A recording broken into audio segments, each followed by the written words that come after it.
A si se odločil, da rabiš en bolj konkreten telefon, en večji telefon, ne vem, mogoče zaradi službe ali pa preprosto rad gledaš videe, pol je ta zadeva ta prava zate.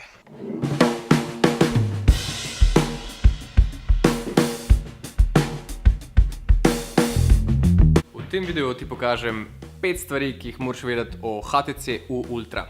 Prva stvar, velik zaslon. Ena najbolj priročnih velikosti telefona in zaslona je tam okoli 5 palcev. Krat lahko telefon še z eno roko dokaj dobro uporabljaš in imaš še zmeri velik pregled nad vsebinami.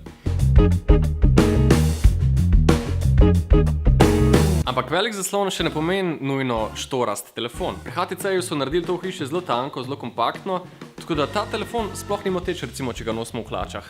Sploh pa za ženske, če ga nosijo v torbici. Velik zaslon je sploh hud za gledanje videov. Če mogoče rabiš telefon za službo, za pregledovanje mailov, za urejanje družbenih omrežij, z velikim telefonom dejansko to lahko počneš veliko bolj udobno in veliko lažje kot z manjšim telefonom. Skratka, večji zaslon pomeni več udobja pri upravljanju s telefonom. By the way, poleg vsega pa ima zaslon ločljivosti 4K, kar je sploh super za gledanje visoko ločljivostnih vsebin.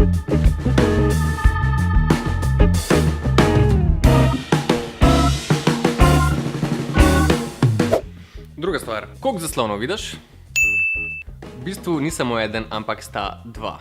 Na vrhu glavnega zaslona je še ena taka vrstica, tak mini zaslonček, kjer se izpisujejo razna obvestila, oziroma si sami naštemamo, kaj želimo gor imeti. To pa pomeni, da lahko nemoteno nadaljujemo z delom in hkrati vidimo neko obvestilo. Sploh je pa kul, ker lahko prek tega na hitro upravljamo z glasbo, na hitro počekiramo, kakšno bo vreme, ali pa dostopamo do nekih kontaktov. Tako da ja, zelo dobrodošla zadeva. Tretja stvar. Ta model predstavlja v bistvu kar vrh HTC-jeve ponudbe, to pa pomeni, da ima dober procesor in velik rama.